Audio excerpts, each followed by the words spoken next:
Hi guys! This is Mai and welcome to My Goodness.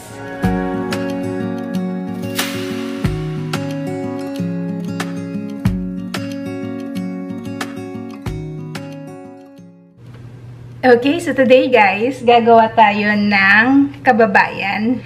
Ito ay isang Pinoy muffin. So, tinitinda talaga sa mga bakeries. Alright, so gawin natin to. Simpleng-simple lang. Maganda rin tong snacks ng mga bata, pambaon, o kaya agahan. Kasi mabilis lang itong gawin. So, I'll be using milk. Tapos lalagyan ko lang siya ng 1 tablespoon of vinegar. Kasi makakatulong to guys para maging moist yung ating kababayan. Yan. So, gumawa tayo ng buttermilk. Milk na merong vinegar. And then, set aside nyo lang yan. Hintayin nyo yan mag-coagulate. And then, simulan nyo na yung pagmimix ng the rest of the ingredients. So, sisimulan natin ito sa pagmimix ng ating butter. Pwede rin guys gumamit ng margarine. O kaya yung mga nabibili sa grocery, merong mga margarine. And then, ito i-mix natin yung ating sugar.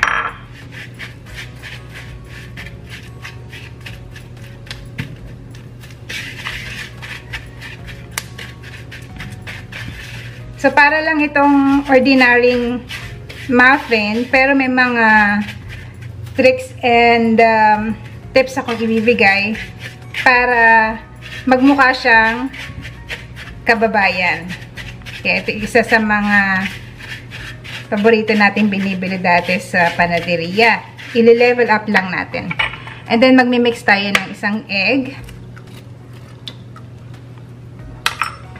Okay.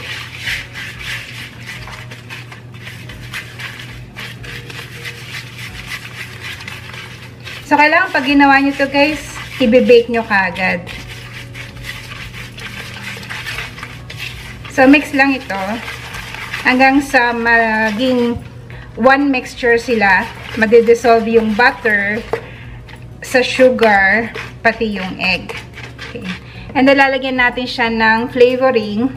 Now, guys, you can use just vanilla extract. Pero ako, gagamit ako ng banana extract. Yung nilalagay ko sa banana bread. Just a tablespoon. Kasi, para magkaroon siya ng kakaibang lasa. Yan, masarap yan guys. Now, kung wala kayong banana extract, ito yung kulay yellow.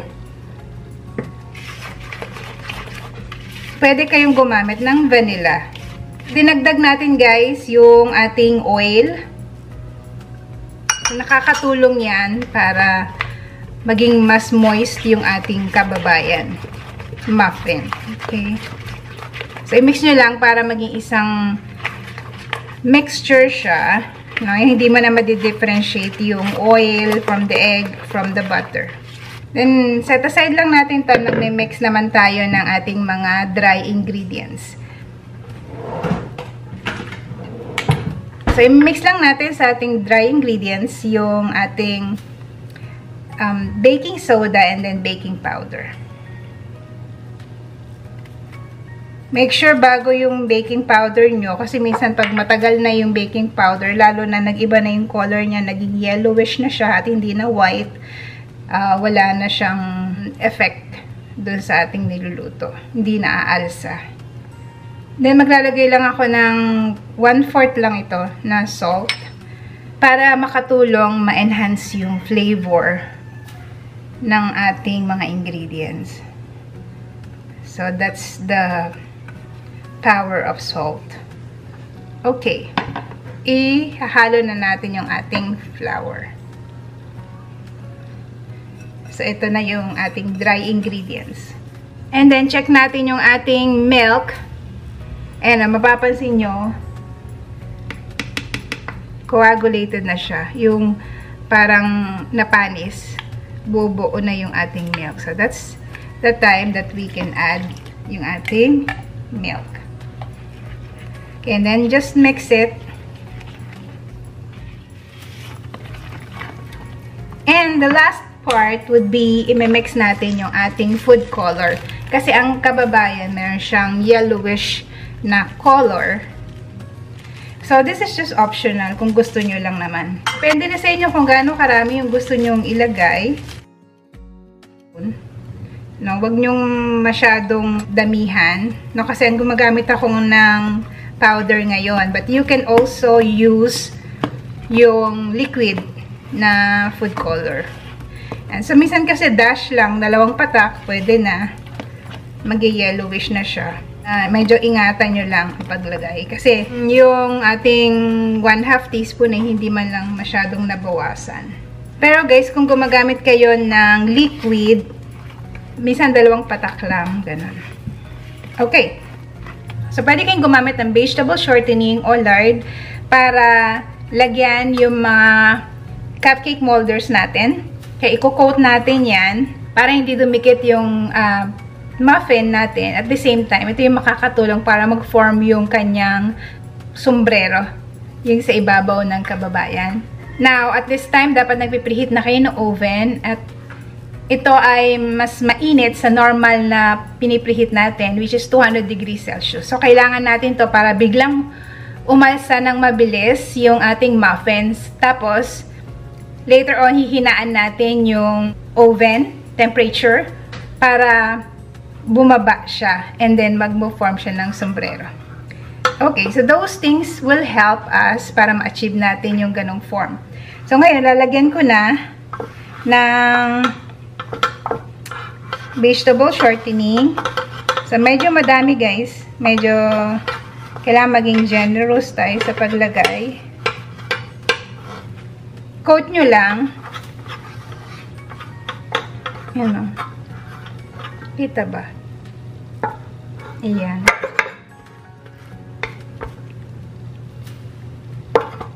Gamit lang ako ng parang paper towel.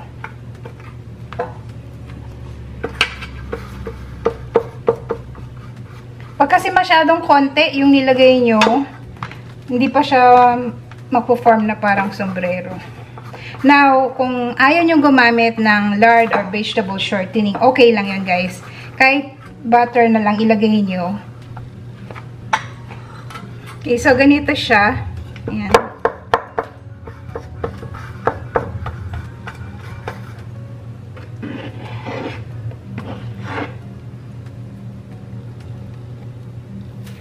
So, hindi siya ganun kapuno, mga 3/4 lang.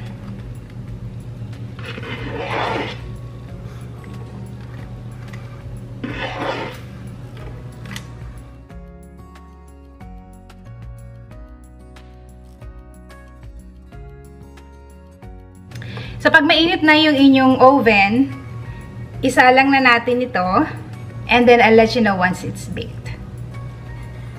And then this is the second tray. So, around 15 pieces lang nagawa ko. So, 15 to 16, depende kasi sa paglalagay nyo. Okay guys, so ito na yung ating first batch na niluto. Ayan. So, sobrang init pa ito. So, we bake this for 5 minutes na 200 degrees Celsius. And then, after 5 minutes, ilo-lower down nyo ito to 170 degrees Celsius. For 12 minutes, 12 to 15 minutes. Pag 15 minutes, magiging parang crunchy yung crown niya dito. Masarap din yun. Yung anak ko gusto niya yung crunchy yung paligid. So, papalamigin lang natin ito. Tatanggalin na natin. Malalaman nyo naman kung bake na. Kasi pagka kinapaan yung ganyan, hindi na lumulubog syempre yung kamay nyo. Ito, tinry kong kanina earlier na check kung luto na. Pag ganyan ko yan, lumubog yung kamay ko. So, that's why may dent siya dito.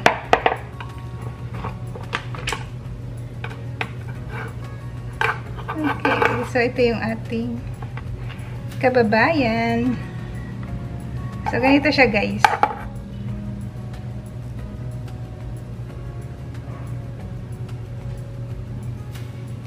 Ito yung sinasabi ko sa inyo na masarap palutungin. Yung medyo toasted siya. So, pag pinatagal nyo ng up to 15 minutes more pa, kasi ako hanggang 12-13 minutes lang, Giging crunchy itong side na to. Pero ako, kinuha ko lang siya in the middle. So, 5 minutes, 200 degrees Celsius, and then lower down the heat to 170 degrees Celsius and bake for another 12 to 15 minutes. Depende na sa inyo. So, ayan yung ilalim niya. So, right now, nagbe-bake pa yung ating second batch, yung 3 peraso. Okay. So, ito yung pinaka-last na niluto ko, yung 3. Mainit pa to, guys. Mas pinadark ko ng konti. Yan. Nagdagan ko lang yung minutes of baking. Tsaka pag konti na lang kasi siya, dun sa pan, mas madaling maluto at mag-brown. Yung second batch natin kasi dinamihan ko yung portion niya. Medyo puno. Itong unang batch natin ay 3/4 lang. Yan. Tsaka tinagalan ko para makita nyo. Ayan, yung crisp yan eh. Ayan. Nagtumbling yung aking kababayan. So, ayan. And, ito naman yung sakto lang. 12 minutes. Actually, 12 minutes din to. Kaya lang, syempre, 3 piraso na lang siya sa pan. So, mas madali siyang maluluto. Kaya kailangan babantayan nyo, guys. Okay, ito yung ating kababayan. So, ang cute niya, di ba? Pero, ang kagandahan dito sa ating kababayan ay very soft yung loob at the same time moist. Try natin. Ayan, oh.